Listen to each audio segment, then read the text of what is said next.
I'm Dawn Montefusco, and this is Write from Your Heart, how to unleash your creativity, share your message, and leave a lasting legacy. And today I have one of my all-time favorite people, Samantha Bennett. Originally from Chicago, Samantha Bennett is a writer, speaker, actor, teacher, and creativity productivity specialist and author of the best-selling Get It Done, From Procrastination to Creative Genius in 15 Minutes a Day, which Seth Godin called an instant classic, essential reading for anyone who wants to make a ruckus. Her latest book is Start Right Where You Are, How Little Changes Can Make a Big Difference for Overwhelmed Procrastinators, Frustrated Overachievers, and Recovering Perfectionists. She is the creator of the the Organized Artist Community. I'm sorry, I'll just place this, hold on. Okay. She is the creator of the Organized Artist Company, dedicated to helping creative people get unstuck, especially by helping them focus and move forward on their goals. She has a gift for authentic marketing, having spent 15 years as a personal branding expert for Sam Christensen Studios. She was honored by some of the best marketers in the world as an Ultimate Marketer finalist at FusionCon 2010. She's also an Infusionsoft certified consultant and reseller. Now based in a tiny beach town outside of Los Angeles, Samantha often works keynotes, workshops, and private consultation. She also makes a heck of a roasted chicken. That's true. By the way, with Thanksgiving coming up, do you make a heck of a roasted turkey? You know what? Actually, I go to my friend's house, so he makes the amazing. We have this group of friends that gets together every Thanksgiving, so he makes the amazing roast turkey. I make the gravy. Ooh, oh, okay. I trust you with the gravy, given. Yeah, we Midwestern girls, we know gravy. That's awesome, actually. So tell us what you've been working on any new projects that are going on these days. Yeah, as usual, I've got a lot of projects going, but. I'm working on the book proposal for my new book, which is exciting and sort of in development. And then, so I've got one project just starting, and I've got another one kind of coming to fruition. I wrote a musical, like you do, and it's opening in LA in November. It's running the month of November, so if anybody's in Southern California, come see. It's darling. So just to be clear, I wrote the book. So my friends Phil Swan and Al Kasher wrote the music and lyrics, and I wrote the script part. So the script part of a musical is called the book. So I wrote the book, and it's darling. It's this cutest show. It's a two-person romance, still is a little two-person romantic comedy. It's set in Hollywood in 1949 to 1952, and it's called In a Booth at Chasen's, the real-life Hollywood love story of Ron and Nancy Reagan. Oh my God, I love this. How did you come up with that? Like, how does one get a download for that? that particular download actually was my friend Phil's. Phil and I have been best friends for years, and he's, he called me one day, and he's like, I've had this idea. And what he said to me and I was like, really, Ron and Nancy Reagan? Like, and he said, here's the thing. He said, because these two people met and fell in love, the history of the world was changed. And I said, wow. That is very interesting. That is very interesting. I love it. And I love a love story. So that's even better. Yeah, it's really sweet. It's really lovely. I'm so pleased with it. So. And tell us when and where this it's running at the El Portal Theater in the NoHo Arts District in Los Angeles. So you can go to inaboothatchasens.com. You can use the promo code SAM25, capital SAM25, and you'll get 25% off tickets. So come on. Yay! Oh, everybody go. Yeah. It's really good. It really is. I'm not just saying that. It's really good. So excited for you. You never seem to not keep surprising me. I mean, it's always amazing. Even your emails, you're very creative. Sometimes it's recipes, sometimes it's poetry, sometimes it's spirituality. You have a poetry book that I bought, a while ago too, on Kindle. And your first book about doing something for 15 minutes a day, your creativity and your passion, and how that actually adds up, and it's amazing. And then you have Start From Where You Are, which is, what is it? It's kind of like when you're overwhelmed. That was really the biggest. Yeah. I want to speak to that. So it doesn't sound like you get overwhelmed, or there's a story in there, which I'm assuming there is, because we usually teach what we need to learn, right? Uh, Yeah, I'm pretty good at not getting overwhelmed. Like I said, I realized a long time ago that I'm a pretty high capacity person. Like I do better when I'm like sort of just this into the red zone of too busy. Like gotcha. that's when so I usually have 2 or 3 kind of big projects going at the same time, and maybe 1 or 2 smaller projects. And this whole thing of like, oh, you should just focus on one thing. You should just Yeah. focus on one thing. Okay, people who like to focus on one thing should focus on one thing. Those of us who like to focus on several things should focus on several things. But notice I say several like 3, not several like 23, Yes. right? Yes. But yeah, it's partly that thing of if you want something done, ask a busy person. If I don't have enough going on, I kind of just get bored and check out. Yeah. I was but thinking about that. I was yeah, gonna say, before we jumped on, I said I kind of want there to be as many words for writer for you as there is snowflake in Eskimo, because that's another thing that I hear people when they come to me, they're saying, oh, I don't know if I'm a writer. I only write essays. I only write poetry. I only write, blogs. And I'm thinking, well, that's a writer. What is it? What do you think is, you work with a lot of people and creatives who are trying to kickstart again. Why are we so different? Why do writers seem to have a difficulty defining themselves? I don't know. And I still have that feeling of like, well, I'm not a real writer. Now, I don't know what I would have to do to allow myself to feel like, oh yeah, I guess I am kind of a real writer. I just don't have that feeling about myself. And I think it's a little bit of the same issue we have when we start to call ourselves experts or authorities, and that feeling of like, well, but I don't know everything. Right. And we have to remember the word expert comes from the same root word as expertise or experience or experiment, right? Yeah. So being an expert doesn't mean you know everything. It means you've had experience in something. It means you've experimented with something, right? So I don't know everything, but I know I can get you from 10 paces back to here, right? And for me, the phrase like, I know what I know, that really helps me. Like, am I a writer? I don't know. I don't know who gets to make, I don't know, the Great Writers Club in the Sky sends you you're a writer card or something. Yeah.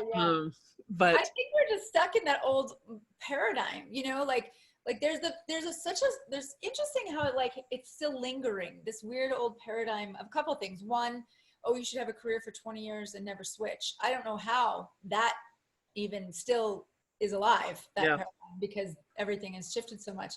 And then the idea that, oh, if you're a real writer, you're a New York Times bestselling writer, you write in the woods like Walden Pond, and there's this idea that somehow there's this club, like you said, over there. But if you're writing, you're a writer. I mean, it's just that simple. And I have to say too, I have never met a single disciplinary artist.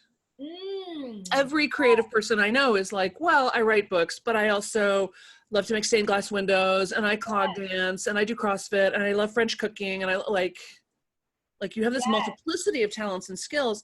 And that was a big one for me too, because for a long time, only acting mattered, right? I made my living as an actor for many, many years.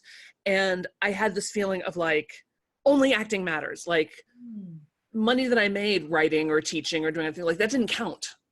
Only acting. And once I finally sort of let those walls come down and realize, wait a minute, who I am as an actor is the same person who is a writer, is the same person who is a teacher, is the same person who makes gravy, like I get to bring my full creative self to everything I do. Yes. And when I started to think of my business as an art project, like everything took off. Tell us more about that. When did you decide, like did you write, what is your history? Like the way it goes, like, did you write one book, have a business, do the Infusionsoft thing, write a book, I'm making this up, and then go, oh, I'm going to make this bigger, and then I'm going to branch out? I mean, tell us the story. It was totally inadvertent. I would love to tell you that there was like some big plan or something. There was no plan. I get better that it's inadvertent, actually. Yeah, no, I was working I've always been an actor. I was one of those weird, I went to theater camp. I went to Northwestern for theater. I ended up at the Second City in Chicago, and I was there for a long time. So I have a lot of very famous friends. And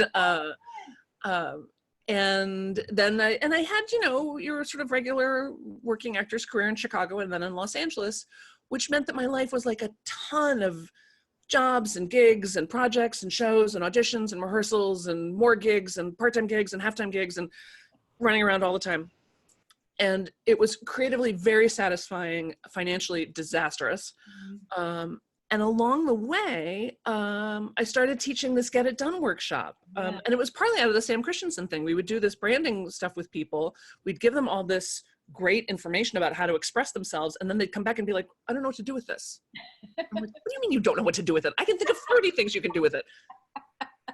And I got really interested in this question of like, how do creative people make decisions? How do you know what to do when, should you have a podcast? Should you have a telesummit? Should you stand on the street corner wearing a sandwich board? Like, what do you do? And so I just started, and like I said, I'd always been kind of good at project management and getting things done. I like to work and I like to be productive. So that was never very hard for me. So I just started going like, well, how would I teach people to do that? And so I started teaching the Get It Done workshop, like in a church basement in Van Nuys for 12 people that I might've been charging $75. And then, and I would do it occasionally and it was always really fun. And then I had a moment in early 2009 when I'd been doing some work for a production company and they laid off like 2/3 of their workforce, including me. A project I had been working on ended, which I knew was going to happen, but then the thing I thought I had lined up fell through and I was like, great, I gotta go and get another gig. Oh no. And then I thought, well, I wonder if I could do the organized artist company full time. Wow. And then I thought, I guess I should order business cards. Yes. Like I didn't know anything. I didn't know anything about business. I didn't know anything about entrepreneurship. I knew nothing about email marketing, nothing. I started from nothing. There was no funding. There was no, like, I know a lot of people are like, oh, I had my 401k. No. Yeah. And in some ways that was great because it had to work. Yeah, it's true. Yeah. It was buying my groceries. It had to work. I got Infusionsoft right away, which on paper looks like the stupidest possible decision. Because at the time it was like $5,000 to get in, which I did not have, and had a couple $100 a month. But I knew I needed it. I knew it was where my business was going. And it ended up being the smartest thing I'd ever done because it put me in a community with all these incredibly brilliant marketers. And it turns out I had a lot of unconscious competence around marketing. Wow. And I think a lot of creative people do. Yeah, I agree. This makes me nuts when writers especially are like, oh, I don't want to market. I don't want to sell. It makes me shy. I'm shy too. I'm super shy. I'm super introverted. Yeah. If I could spend all day reading in bed with the cats, that's heaven. Right? So I started to learn about marketing and entrepreneurship, and it's like learning Danish, right? Like all this language and strategies and tactics, and you're like, what are they talking about? Yeah. But I studied really hard. Like I read a lot of books. I went to a lot of courses. Like I really buckled down. And once I figured out what they were actually talking about, I was like, oh, this is not that hard. Wow. And not only is it not that hard, it's what creative people do falling out of bed in the morning. Because really great marketing and sales even is about authenticity. Yep. It's about being of service to people. And it's about telling great stories. Yes, totally. And having fun, really. And having fun, yes, for sure. I feel like now, especially recently, like in the last year or two, authenticity is key. If you're not you, they know now. I mean, we all know when someone's faking it. And so we actually have permission to be as wacky as we want to be to some degree. For sure. And start right where you are. You talk about the underwhelm. I would love for you to speak to that a little bit. That was fascinating to me, how maybe, because, how do we know when we get bored with something that there's that board where you should push a little further, where we're getting resistance, but then there's the board. And yeah. So sometimes we say we're overwhelmed when we're actually underwhelmed, right? When your to-do list is like errands, yes. And you have that like, oh, I'm so tired. I'm so overwhelmed. It's like, you're not overwhelmed. You're bored. So, and there's a couple, and you're right. It's really hard to tell the difference between what is the natural resistance you're going to have to anything that's going to grow you or push you. You know, I know you're talking to Gay. What's that big leap? You know, those upper limit issues, right? What you'll do to self-sabotage and try to stay safe, kind of. Yeah. Between what that feeling and then what is that genuine, like, oh no, this is genuinely not the right thing for me. Very difficult to tell the difference between those two things. So what I encourage you to do is really keep tuning into really dial up your intuition, really dial up what you know about yourself. Allow yourself to know what you know. Yes. Right? I know what I know. Allow yourself to know what you know, and pay attention to the sparkly breadcrumbs. Yeah. Right? Like, what are the little things that like if I think something 3 times, I usually do something about it. Oh, cool. I like that. Yeah. You know, if it occurs to me 3 times to do something, I'm like, I should just Google that, or I should write that down, or I should, you know, and even something as silly as like, do the dishes. If I think do the dishes 3 times, I'm going to get up and do the dishes. Like, do it. It's on your mind to do it. Just do it. You know, quit pondering and make more decisions faster. Yes, I actually do that now I do that with writing, especially poetry. You know, I write a lot of poetry, but then I'll stop. I'll just have a weird, like, hit the brakes, get busy, and then something will be in there. And I'm like, just write it really crappy. Just get it out of there, you know? I spoke to, I was reading Vital Signs, and we have Greg Lavoie on, and he was talking about writing like garbage. He goes, you just gotta write like garbage sometimes. And I know you know this. Can you just tell all the audience that even writers like you know that they have to sit down and just power through that first draft? Totally. When Start Right Where You Are sold in the middle of December, we made the deal for the book, and they said, "Great, could we have the manuscript by the end of January?" And I said, "No." But you can have it by the end of February. So, and even then there's holidays, my father's 75th birthday in South Carolina was in there. Like, there was a lot, and I'm still running a business full time, right? So it was a very quick turnaround for the first draft of that book, and which in some ways was a blessing. So this is step 1. Deadlines have beauty and magic in them. Like, I did not have time to ponder. I did not have time to let it sit in a drawer. Like, there just wasn't time. And there was a lot in my head that was like, this is terrible. This is incredibly terrible. I can't believe you're writing such an incredibly terrible thing. And luckily I work with creative people all day long, so I'm very familiar with that voice, mine and other people's. And I was like, Sam, this is why God made editors. Yes, exactly. Right? Totally. Just put it on the paper, and if it's terrible, you'll send it in and they'll say, Sam, this is terrible. Please make it better. And then you'll make it better because that's how you roll.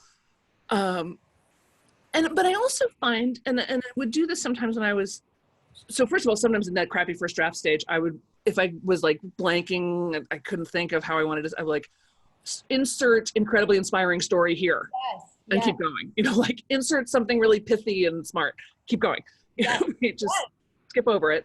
I would also go back and really ask, especially the places that I was insecure about, I would ask myself again, taking a moment to be super honest with myself, like, can I make this better right now?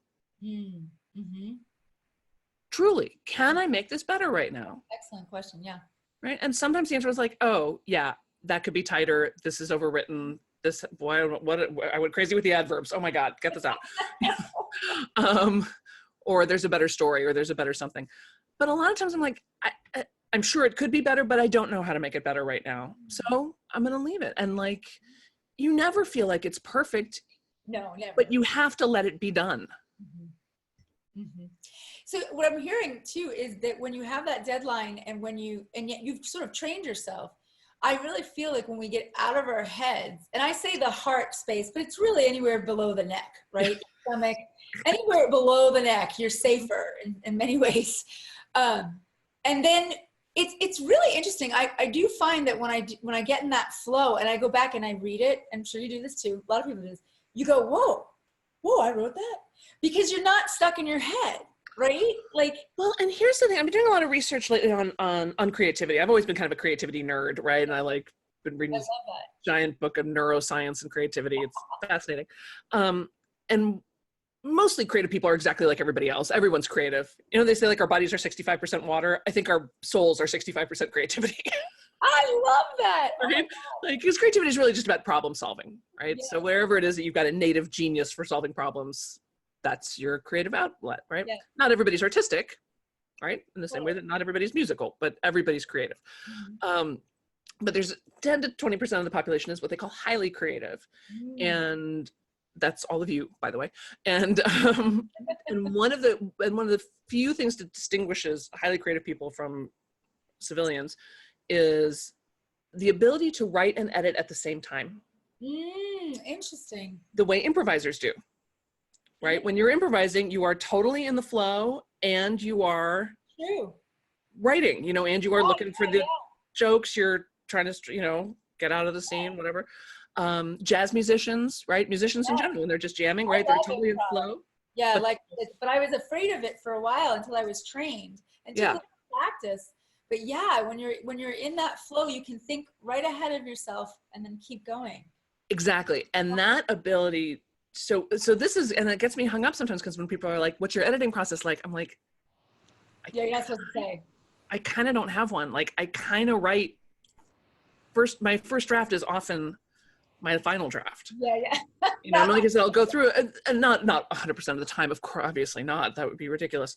You know, and I will go through the places I think are weak and stuff and make them better. But yeah, but so I often then forget that I've written it. Yes. Oh, that's awesome. Because sometimes stuff just gets delivered and I just copy it down. I don't know how that works.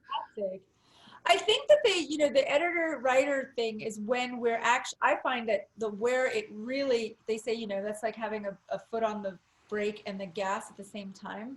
But that's only when I'm hypercritical.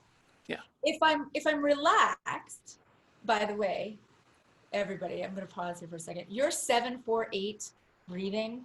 Oh, yeah. The best thing ever. I've tried so many different breathing exercises. So I do that if I feel that the editor is too heavy. Whenever I feel that, I go, whoa, whoa, whoa, whoa. And for those of you that don't know, we'll do one breath. Will you show us? I will. So I learned this a zillion years ago. I do it constantly. It has gotten me through divorces, health crisis, financial crisis, the Trader Joe's parking lot. Like, really, it's good for everything. So we're just going to inhale for 4, hold for 7, exhale for 8. Just like that. So let your belly go really poochy soft. And let's inhale, 2, 3, 4, hold, 2, 3, 4, 5, 6, 7. Exhale, 2, 3, 4, 5, 6, 7, 8. I swear I think that's better than anything I've ever had. It's a state change. I mean, it really does. It alters your state of being. And for my friends who have insomnia, it's great for insomnia. Pain management, it just seems to work. It really works. I think some of it is the counting. Like, I'm not very good at numbers. And so it's like, I can't stress out and count at the same time. Yes, me too. I'm like, oh yeah, what is it? And they're 3 different numbers. And they're 3 different numbers. I'm like, wait, You also told a fun story that I just have to share because I was just at the psychedelic conference here in Portland. They're doing lots of interesting work with trauma and psychedelics. Amazing, yeah. Yeah, and you tell a funny story about how you saved someone with that breathing in like the chill out tent at a festival or some music festival. I just adore that story. It still makes me laugh. Yeah, no, a friend of mine was, they were doing ecstasy, I guess. Oh, yeah. And she just started to have a really bad trip. It just kind of took a bad turn for her. And so the 2 of us sat on the couch from like midnight till 4:30 in the morning, just doing that breathing. And every time I don't see her very often, but every time I see her, she's like, you saved my life. You saved my life. But it was great for me. And by the end of it, I was stoned by the end, like 4 hours of breathing. I was like, dude. I swear. And I use that breathing though. I can't even stress it enough on weird things. Like I'll write an email and I'll be like, oh, this one's a little, I'm being authentic. It's a little bit different. And then I'll be like, do the breath and then hit send. But once you do the breath, hitting send is easy. Well, that's it. And I really, and this is, going back to this authenticity and marketing thing. I do the same thing. I take a breath before I send an email, whether it's to one person or to 10,000 people. And I say a little prayer. You know, I pray over it. That it's received, you know, that it's right, that it's good. And every once in a while, it doesn't happen very often, but every once in a while I'll get that, like, don't send it. Yeah, totally. Like, it's not ready. It's not cooked. You've said something's wrong. And I'm always glad when that happens, because it's like, okay, good, go back. Listen to it. You know, just your variety is so amazing. When did you put your poetry book out? That was a while ago. That was one of the first things that ever happened. I had just started, it was right in the first couple of months of the Organized Artist Company, and I got asked to speak to a group of actors. So I went to I put on my go speak to people clothes, and I went and did my thing. And I came back, and my then husband, and actually my little sister was visiting at the same time. And I come back, and they're watching, like, South Park or something on TV, and I'm like, hey, and I'm like, does anybody want to ask me how it went? What? That's so true. Right? Oh, how'd it go? And I said, it was amazing. I killed. It was great. And Steve Ramsey, my then husband, turns to me and he goes, of course you did well. He goes, you always do well. Aww. And I was like, well, yeah, maybe, but just because I do well is no reason to write off the fact that I did well. Like, Exactly. And I woke up the next morning with one of those deliveries with the prayer for the capable. Oh yeah. In my head, and I just woke up and wrote the whole thing down. That is first draft, actually. I think there's like 2 words got changed in that after I wrote it the first time. And I sent it out. First I just sent it to a couple of friends because I thought it was sort of funny and they'd like it. And they were like crazy about it. Yeah. And so then I had this little baby email list. So I sent it out to my email list, and I got this like avalanche of response. Mm-hmm. People like, oh my God, you're feeling so seen and so heard, and oh my gosh. And I was like, wow, well, that worked. Let's do that again, shall we? Totally. What do you think about poetry that really, because you include, what I love about your poetry, and it's these prayers. I'll read one. I want to read the too much one because I used to be called too much. Dear God, my whole life I feel I have been told that I cannot be the person that I am. Too sensitive, too colorful, too loud, too quiet, too much and somehow not enough. Today, with your strength, I claim myself. I inhale and allow my body to know its own strength. I exhale and feel my spirit grow. I'm stepping out of the shadows into your bright, loving, all-seeing light. Thank you for keeping the light on. Love me.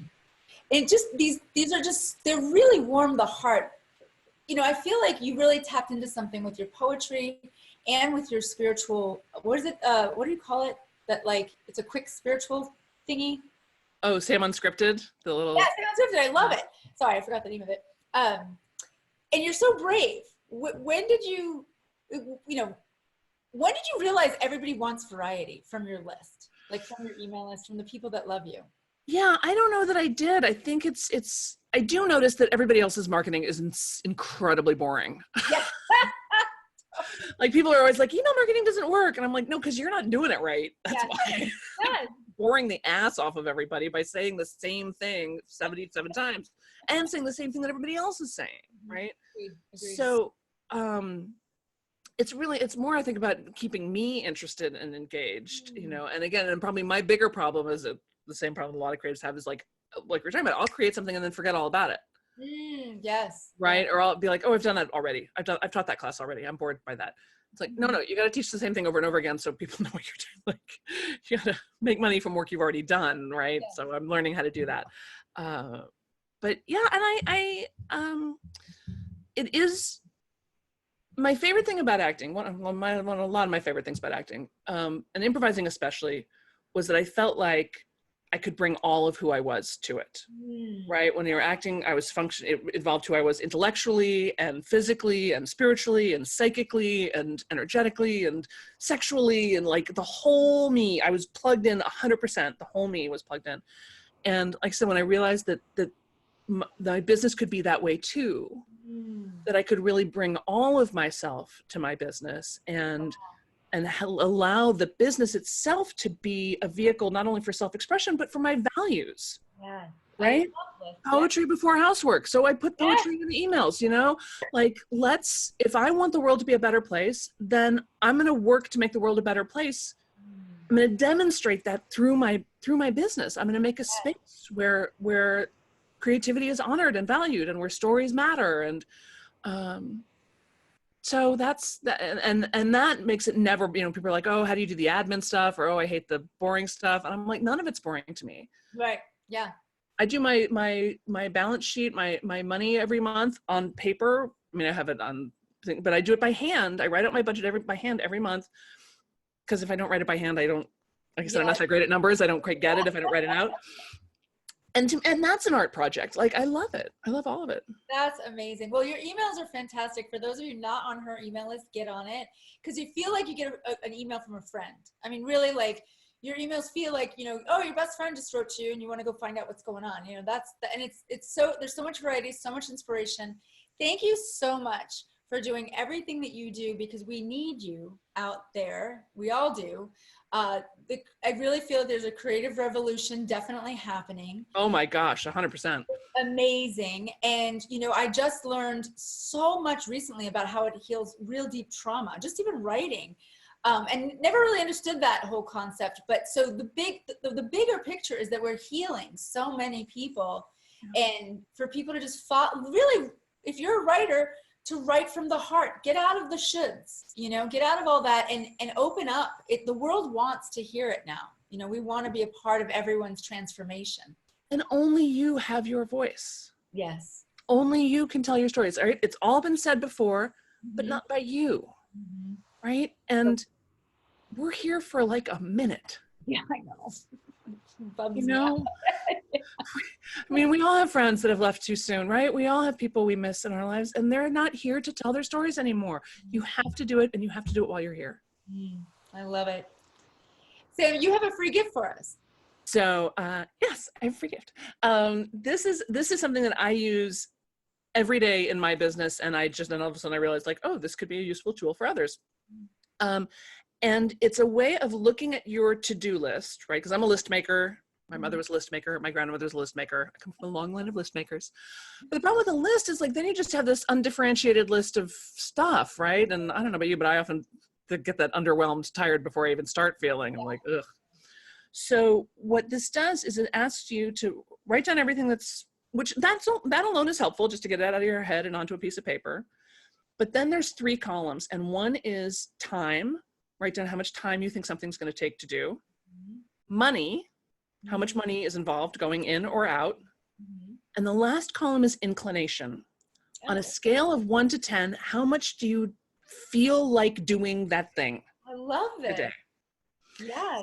And it's that real gut check, or that real intuitive check. And then your information's your information. You know, I mean, sometimes I'm like, oh, I've got so much to do. And then I make the list, and then I write down the times, and I'm like, oh, actually, all told, this is like 3 hours worth of stuff. Yeah. Like, I could actually knock this out and then go get my nails done. Like, this is not that bad. Like, I'm not as busy as I thought I was. Sometimes you'll get things on there that are like, you know, if it's like revise my book, like, how many time is that? That's like, you can't calculate that time. Yeah, totally. That means your project is too big. Chunk it out, right? Revise my about the author page. Yes. 90 minutes, that we can do, right?